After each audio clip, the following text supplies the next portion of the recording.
I wasn't supposed to meet anyone. It was New Year's Eve. I was stuck at John F. Kennedy International Airport, JFK, in New York, and my flight back to Chicago got pushed 3 hours.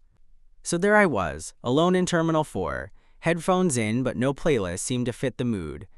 People hustled by with carry-ons and tired faces, screens flashing delays.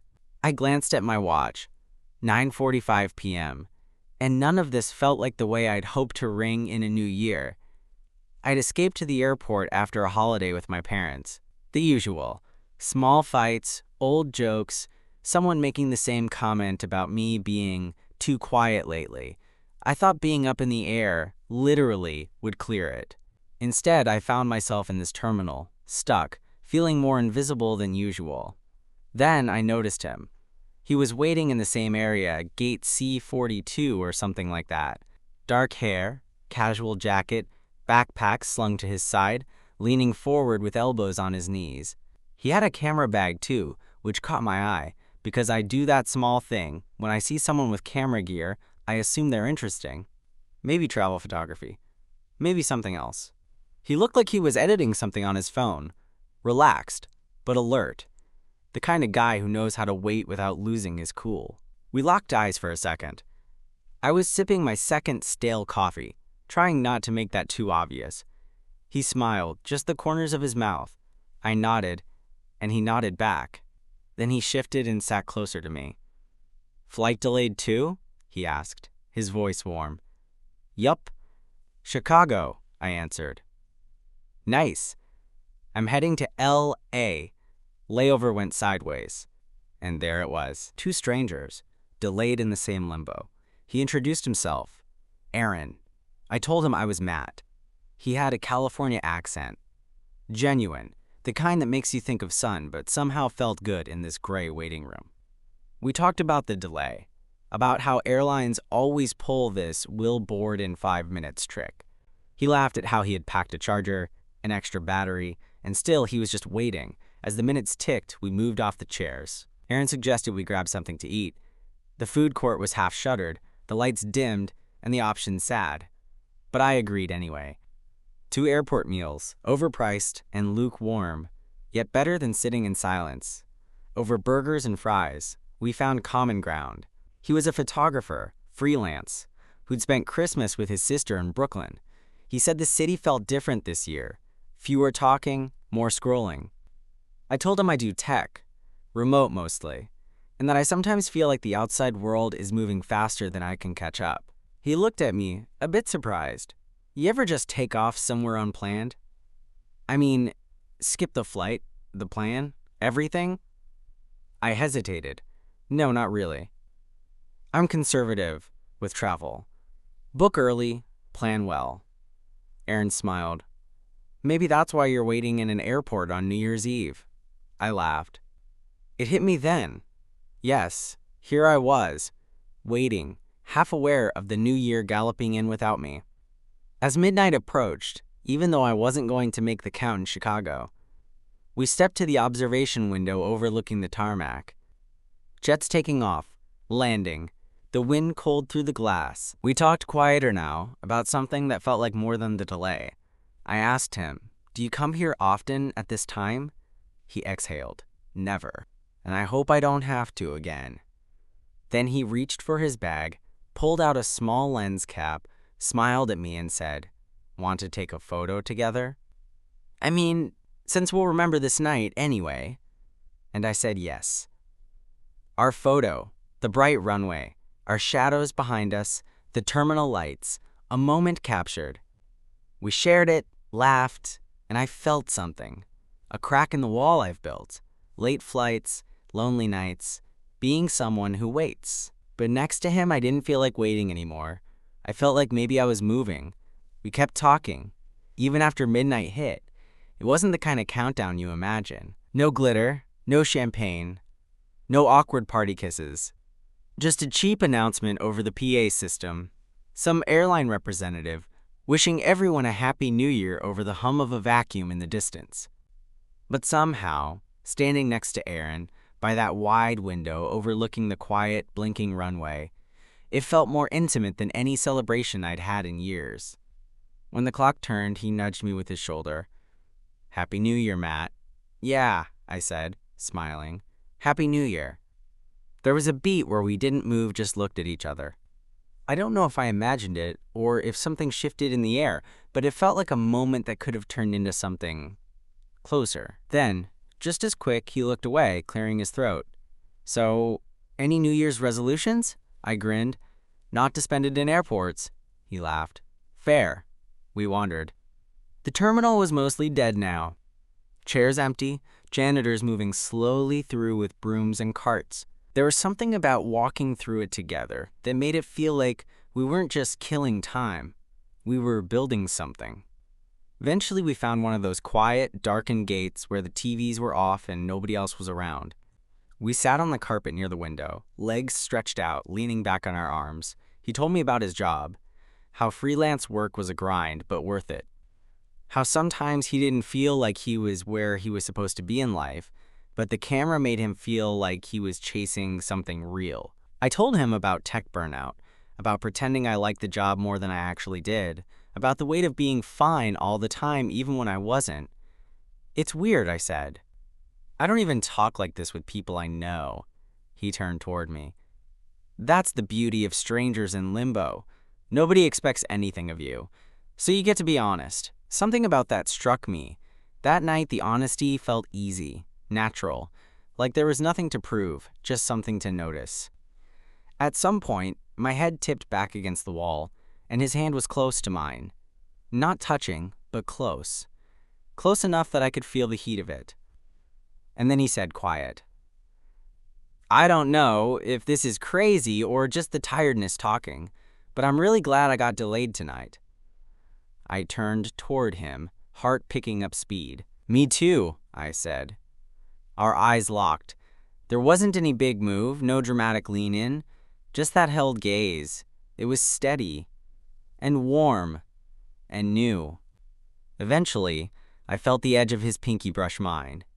He didn't pull away, and I didn't either. We didn't talk for a minute. The space between us had shifted. Small, warm, charged. His pinky stayed where it was, grazing mine. We sat there, side by side, in silence that didn't feel awkward for once. It felt suspended, like the moment didn't know what to do with itself yet. Aaron turned his head toward me slightly. "You ever feel like you're not waiting for someone specific, just someone to see you exactly where you are?" That sentence hit me harder than I wanted to admit. I nodded. "Yeah, all the time." He tilted his head, that subtle smirk playing on his lips again. "Right now, I see you." I swallowed, hard. And I saw him, too. Tired eyes, tousled hair, a quiet kind of gravity in his face that made me want to know everything he hadn't said yet. He leaned back, stretching his legs again, and I shifted slightly closer without even realizing it. He glanced at the departure board behind us, still flashing delayed in soul-killing red, then back at me. "You ever think," he said slowly, "that you're not actually supposed to be where you planned? You mean like this delay happened for a reason?" He raised an eyebrow. "Maybe not fate or anything dramatic, but yeah, like the universe said, you need to slow down and look around." I snorted lightly. "You sound like one of those wellness apps." Aaron laughed. "Only at 1 a.m., on no sleep, and surrounded by vending machines." We both leaned back against the cold terminal wall. It was quiet except for the occasional announcement in the distance. A family walked by slowly, dragging sleepy kids behind them. Somewhere, a phone buzzed. Then, softly, like it wasn't meant to be a big deal, he said, "When's your last relationship?" The kind of question that usually makes people flinch, but I didn't. Not with him. "Over a year ago," I said. "Long distance. We tried, but it fizzled." He nodded. "Mine ended last spring. Too much traveling, not enough staying." "Do you want to stay?" I asked. He looked over. "That depends where I'd be staying." The air between us grew quiet again. But this time, the silence felt heavier. Like something unspoken was inching forward, just barely crossing the line. I wanted to touch him. Not in some dramatic way, but just feel him, something real. something grounding. And I think he felt it too.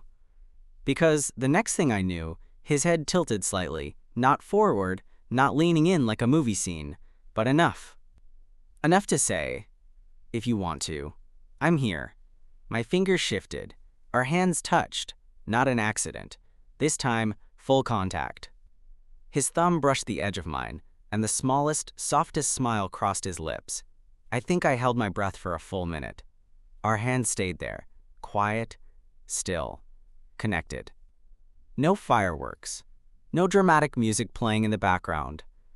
Just the kind of tension that hums in your chest and makes you forget the rest of the world exists. Aaron didn't say anything. He just looked at me, his expression soft, eyes steady. It wasn't flirty.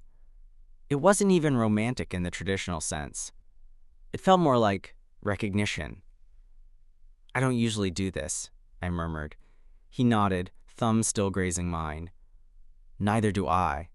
Then he let go. But not like pulling away, more like shifting just enough so the contact changed. He leaned his shoulder against mine instead, our arms brushing now. Should we walk a bit? He asked. I nodded, suddenly grateful to stand, to move, to do something with all the energy buzzing inside me. We wandered down a quiet corridor where the windows faced the runway, and you could see the distant skyline blinking faintly. We stopped at a vending machine, pretended to debate snacks we didn't want, then kept walking. By the time we looped back around, it was almost 3 a.m., and that's when they made the announcement. Flight 202 to Chicago, now scheduled for departure at 4:10 a.m. Please prepare to board at gate C42. My stomach dropped. Aaron looked at me. That's you? Yeah, he exhaled. Well, shit. We laughed. But it wasn't funny. I didn't want it to end. We sat down again by the same big window. For a few minutes, neither of us said anything. Then he looked over, a bit unsure for the first time all night. I don't want to do the whole, we should keep in touch thing if it's just going to disappear when you land. Me neither, I said. I don't want this to turn into one of those airport stories that ends with an Instagram follow and 2 years of silence. He nodded, then pulled out his phone. So what do we want this to be? I met his eyes, this time steady. Let's not make any promises, but let's not pretend this wasn't something. Agreed. He reached into his camera bag, pulled out a Polaroid, an actual instant photo from earlier, the one we'd taken by the runway. He handed it to me. On the bottom edge, he'd written JFK/NYE/3:04 a.m. Keep that, he said, so even if we don't talk for 6 months, you'll know this happened. I tucked it into my coat pocket. Deal. Then came the part one wasn't ready for boarding. I stood when the announcement came. He stood too. And then, without asking, without hesitation, he leaned in and hugged me. Not a bro hug. Not a quick pat on the back. He held me. For real. And when he let go, he looked me in the eye and said, "See you around, Matt." I smiled. "See you, Aaron." I boarded. He watched from the glass. And as the plane pulled back from the gate, I didn't feel the usual ache of leaving something behind. I felt seen. The plane took off as the first light crept across the horizon. I watched the glows spill over the clouds, that Polaroid photo still tucked safely in my jacket pocket. I couldn't sleep. I didn't want to. My mind kept looping back to the last few hours. The weirdness of it. The timing. The way we fell into each other's orbit. Not because we were looking, but because we were both just there. Delayed, unmoored, open. And maybe that's the thing. Timing doesn't have to be perfect. It just has to be real. Back in Chicago, everything looked the same. Cold, gray streets, familiar skyline. The Uber driver made small talk I didn't really catch. I got home, dropped my bag inside the door, and sat on the edge of my bed, still wearing the same jacket. Still holding that photo. I told myself I wasn't going to text him right away, that I was going to give it a few days, let the dust settle, see if it still meant something. But by the next evening, I gave in. "Matt, made it home. That flight sucked. You make it out of JFK?" he replied 5 minutes later. Aaron, still here. LA flight canceled. I'm living in terminal purgatory. Matt, I feel guilty for escaping. Aaron, nah, you took the only exit worth taking. Then a pause. Then another message. Aaron, still thinking about last night. Me too. What followed wasn't fireworks. It wasn't obsessive or dramatic or all-consuming. It was consistent. He kept texting. We'd send photos. Me, with snow piling up on my windowsill. Him sitting on a beach with his shoes off a few weeks later. We started calling. Then FaceTiming. Then planning. 2 months later, he came to Chicago. I picked him up from the airport this time. We laughed the entire ride back. The city was frozen solid, but we didn't care. He stayed for 5 days. By the third night, we kissed. That first real kiss wasn't in some dreamy airport hallway or under fireworks. It was in my kitchen, barefoot, while waiting for pasta to boil. It was better than perfect. It was real. And when he left that week, we both knew it wasn't the end. We'd found something in the space between flights, between places, between plans, not a detour. A beginning. We didn't dive into it right away. After that night, things slowed down, but not in a fading way. It was more like two people learning the shape of something fragile, trying not to break it before understanding what they were even holding. Aaron and I texted every couple of days. Sometimes long conversations, sometimes just little check-ins. A song link. A photo from his morning hike. A sarcastic comment about airport food. It was light, but it meant something. And in the middle of all of it, real life didn't pause. I went back to my job, buried under deadlines and a boss who still said circle back like it was a personality. The winter in Chicago hit hard. Ice on the sidewalks, wine that cut through every layer. I'd walk home from the grocery store with my hood up, headphones in, thinking about that night, about how warm his voice sounded when everything else was gray. Sometimes I wondered if it had just been the moment, the strangeness of New Year's Eve, the vulnerability of being stuck somewhere, the way people open up when they don't think they'll ever see each other again. Maybe it was just one of those rare airport sparks, burns bright, fades fast. But Aaron didn't fade. He kept showing up. Not in dramatic ways, just steady. And I started to feel something real growing beneath it all. About a month after that night, we talked on the phone while I was pacing around my apartment. I had him on speaker while stirring pasta, the soft echo of his laugh filling my kitchen like background music. You ever think about coming out here? He asked. I hesitated. To LA? Yeah. Just for a few days. See the sun, escape the freeze. I smiled even though he couldn't see me. That a formal invitation? You want one? He asked. Okay, here it is. Matt, come visit me. Stay at my place. I'll show you around and feed you tacos. That made me laugh. Tacos are a strong incentive. So's me, he said. He meant it as a joke. Maybe. But the silence after said more than either of us planned. Yeah, I said quietly. You are? The flight wasn't cheap. I had to shift a couple work things. But 3 weeks later, I booked it. Chicago to LA, a Thursday to Monday stretch in early February. The second I hit confirm, I had that fluttering feeling again. Not panic, just a pulse of something that mattered. Aaron picked me up at LAX in jeans and a t-shirt, sunglasses hooked on his collar, looking almost too at ease. But when I stepped into view and he saw me, really saw me, his whole face shifted. He smiled like he was letting go of a breath he didn't know he'd been holding. He hugged me. Harder than he had at JFK. Like time had passed, but the connection hadn't. You smell like Chicago, he said, half teasing. Like cold and regret? Exactly. The ride to his apartment was easy. Music low, windows cracked, that soft LA breeze rolling in. He lived in a small place in Echo Park, second floor, creaky floors, a mix of plants and half-finished photo prints tacked on the walls. It didn't feel like a stranger's apartment. It felt familiar, safe. That first night, we didn't do anything wild. We ordered takeout, watched a movie, talked on his couch until both of us were blinking slowly just to stay awake. At one point, he rested his head back and closed his eyes. "You tired?" I asked. "A little," he said. "But I'm glad you're here." "Yeah, me too." I don't know which of us moved first. Maybe it was me. Maybe it was both. But somewhere between that sentence and the silence that followed, I leaned in. Or maybe he did. The kiss wasn't rushed. It wasn't awkward.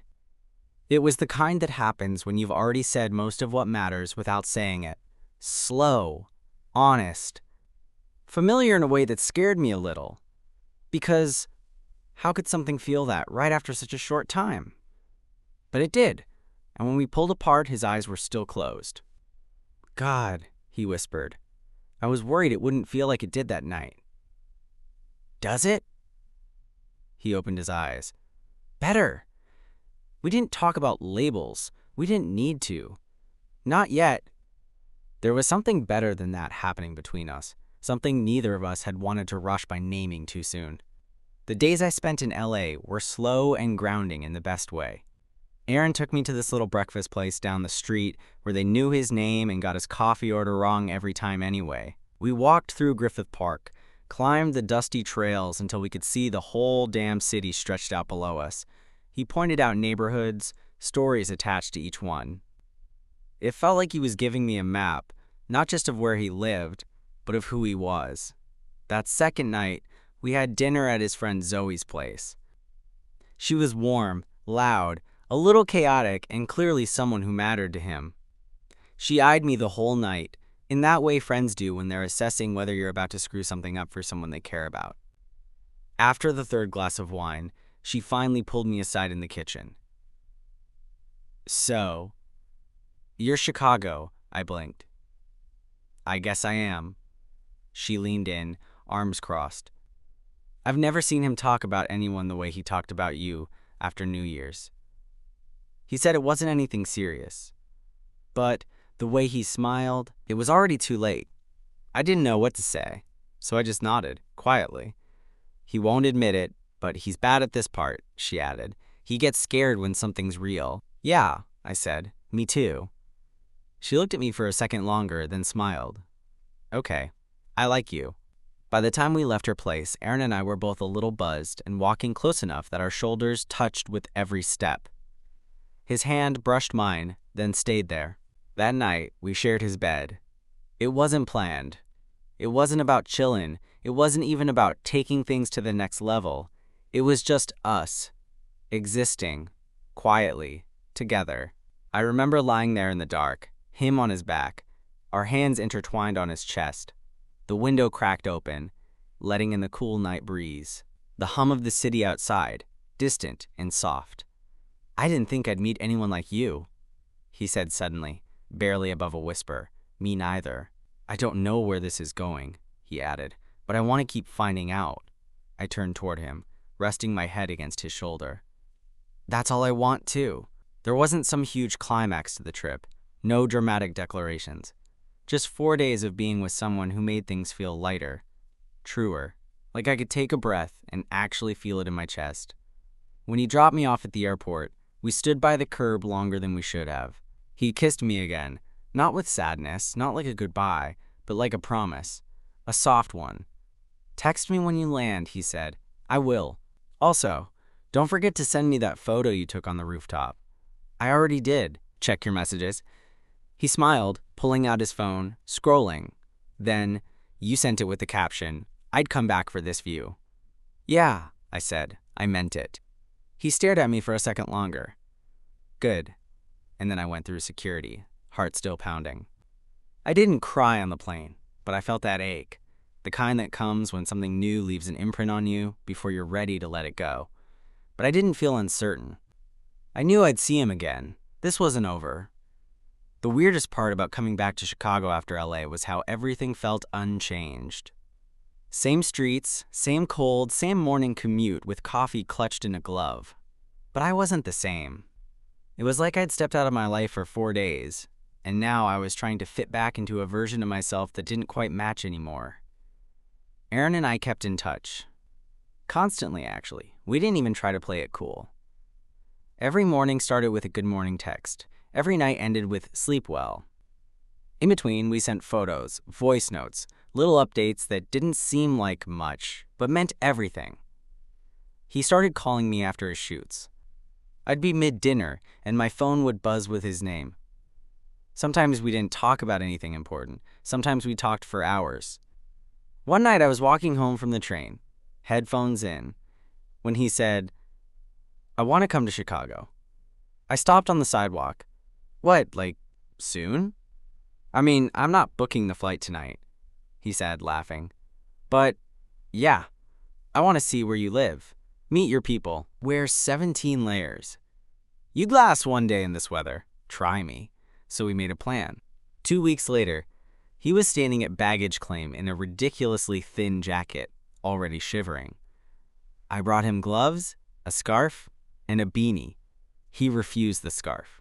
Said it made him look like a dad dropping his kid off at soccer practice. I told him he was lucky he was cute because his fashion sense was failing him hard. He stayed at my place. We did the Chicago tourist crap, deep dish, lakefront walk, all of it. But the best part? Just walking next to him, our shoulders bumping in that same casual, steady rhythm like we'd always done it. One night we were curled up on my couch under a throw blanket, a movie playing in the background, when he asked, "What is this, to you?" I turned the volume down and looked at him. "It's something I want," I said. "Something I didn't think I'd have." "Me too." And that was the night we stopped avoiding the word. We didn't need a dramatic label. But we knew what it was. We were together. It wasn't a fling. It wasn't a fantasy. It was something that had happened in the strangest place, at the strangest time, and it somehow followed us home. A relationship born between delayed flights and vending machine dinners and quiet midnight silences. Now it was real. And rooted. And ours.